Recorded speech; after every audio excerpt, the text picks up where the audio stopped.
ហាត់ប្រាណផ្ដោតលើសុខភាពបាន 100%ចឹង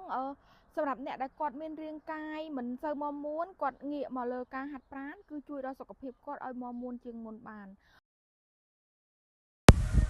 Let's go អ្នកទាំងអស់គ្នាតោះចូលហាត់ទាំងអស់គ្នាណាហាត់ប្រាណត្រូវកម្ដៅសាច់ដុំសិនណា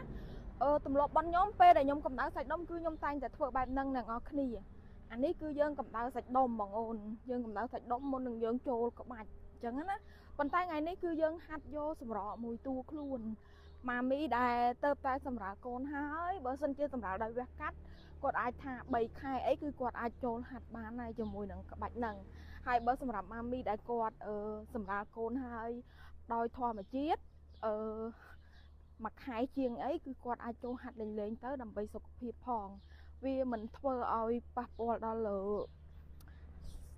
ដូចថាអ្នកសរសៃខ្ចីត្រូវថ្នមខ្លួនទេបងអូនបើជនជាតិគេអត់ថ្នមខ្លួនទេចឹងនិយាយថាចឹងណាមកបងអូនកម្ដៅសាច់ដុំមួយខ្ញុំសិនណាខ្ញុំកម្ដៅសាច់ដុំ1នាទីបងអូន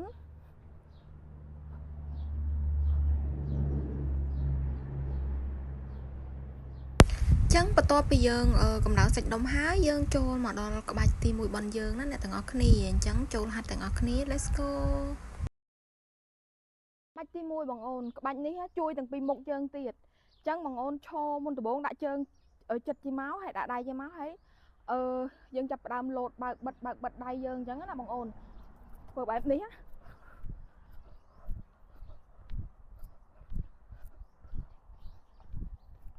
លោត1នាទីបងអូន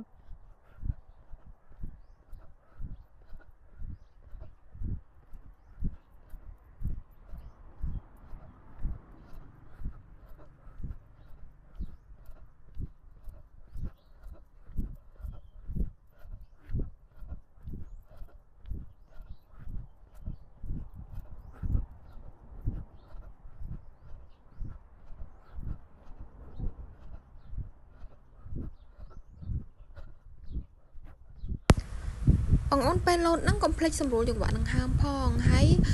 បន្ទាប់ពីយើងលោតហើយហ្នឹងចន្លោះពីមួយក្បាច់ទៅមួយក្បាច់យើងអាចសម្រាក3វិនាទីណាទាំងអស់គ្នាអញ្ចឹងចូលដល់ក្បាច់បន្តទៀតណាក្បាច់ទី2មិនយើងនិយាយទៅមួយក្បាច់ខ្ញុំធ្វើ1នាទីមួយក្បាច់ខ្ញុំធ្វើ1នាទីបងអូនមានពេលវេលាអាចធ្វើមួយក្បាច់3ជុំឬ4ជុំអីទៅតាមកម្លាំងដែលយើងនេះបានណាបងអូនក្បាច់នេះយើងបើកដៃអញ្ចឹងមកដៃយើងបើកអស់អញ្ចឹងណាអ្នកនរគ្នាជើងក៏យើងបើកអស់ចុះឈររៀងកថេអញ្ចឹងអានេះយើងបានមកតួខ្លួនហ្មងបងអូនហើយយើងបាននឹងសាច់មុខទៀតយើងងាកមុខទៅអស់អញ្ចឹងណាពេលងាកគឺយើងងាកមុខទៅអស់អញ្ចឹងវាធ្វើឲ្យយើងបានទាំងសាក់នេះអស់អាខ្លាញ់កន្លែងមុខទៅនេះទៀត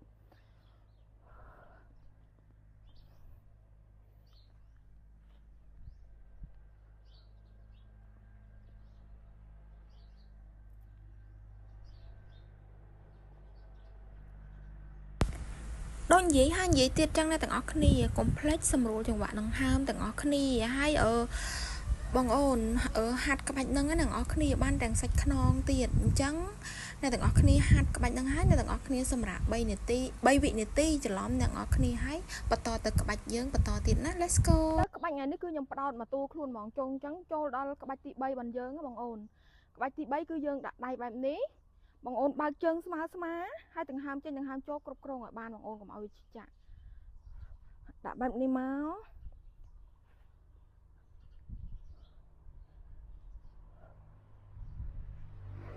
ខ្ញុំអត់រាប់ទេបងអូនខ្ញុំកំណត់នាទីយក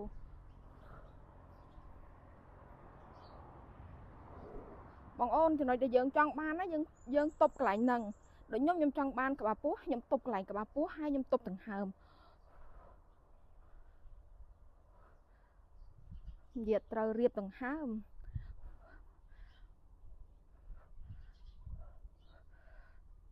អានេះខ្ញុំធ្វើមួយចំហៀង1នាទី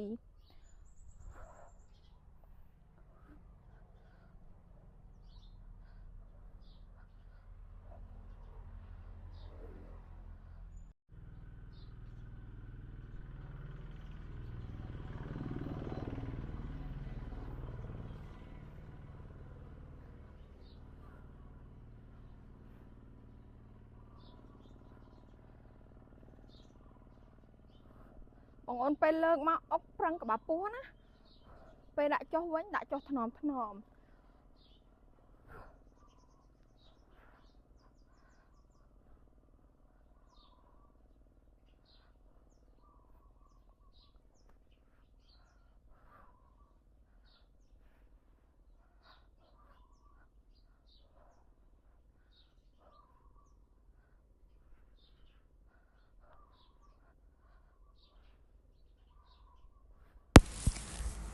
ជឿថាបងអូនដែលកំពុងតែហាត់ដែរកំពុងតែចុកមែនអត់អ្នកនរគ្នាការហាត់ប្រាណត្រូវតែចុកចឹងណាយើងហាត់យកកន្លែងតាណាគឺយើងចុកកន្លែងតានឹងអានឹងទើបយើងបានលទ្ធផលអញ្ចឹងបន្តក្បាច់យើងបន្តទៀតណាស៊ូទាំងអស់គ្នាពីយើងហាត់មកក្បាច់ទៅមកក្បាច់យើងអាចថាសម្រាប់3វិនាទីអ្នកនរគ្នាឥឡូវចូលដល់ក្បាច់ទី4ណាបងអូនក្បាច់ទី4យើងគឺចង់និយាយថាថ្ងៃនេះគឺខ្ញុំផ្ដោតមកខ្លាញ់មកតួខ្លួនហ្មងបងអូនយើងសម្រួលសាច់ដុំបន្តិចហើយចេះបងអូនដាក់ដៃមកមុខចឹងមកយើងលោតយកជើងយើងមកប៉ះជាមួយនឹងដៃយើងចេះជើងឆ្វេងប៉ះដៃស្ដាំជើងឆ្វេងប៉ះជើងដៃឆ្វេងប៉ះដៃជើងឆ្វេងប៉ះដៃអាមិនទេជើងឆ្វេងប៉ះជើងដៃឆ្វេងជើងស្ដាំប៉ះដៃស្ដាំមក1 2 3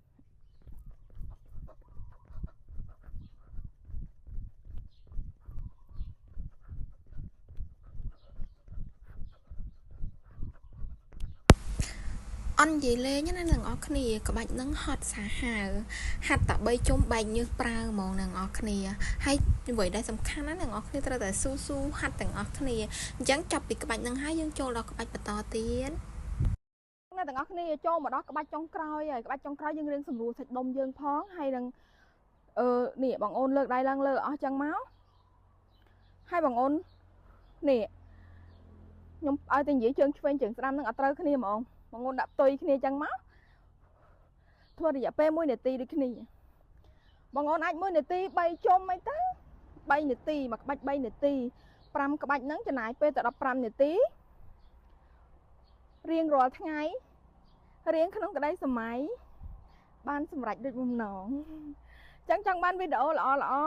ស្ដីពីការអប់រំឬក៏អប់រំសុខភាពឬក៏ការហាត់ប្រាណកុំភ្លេចជួយ Subscribe វីដេអូនាងខ្ញុំផងណាបងអូនធ្វើអញ្ចឹងមកខ្ញុំនិយាយទៅយើងឈរឲ្យនឹងទៅតែខ្ញុំចង់ធ្វើឲ្យបងអូនឃើញអញ្ចឹងទៅខ្ញុំឈររៀងអត់នឹងអញ្ចឹងណា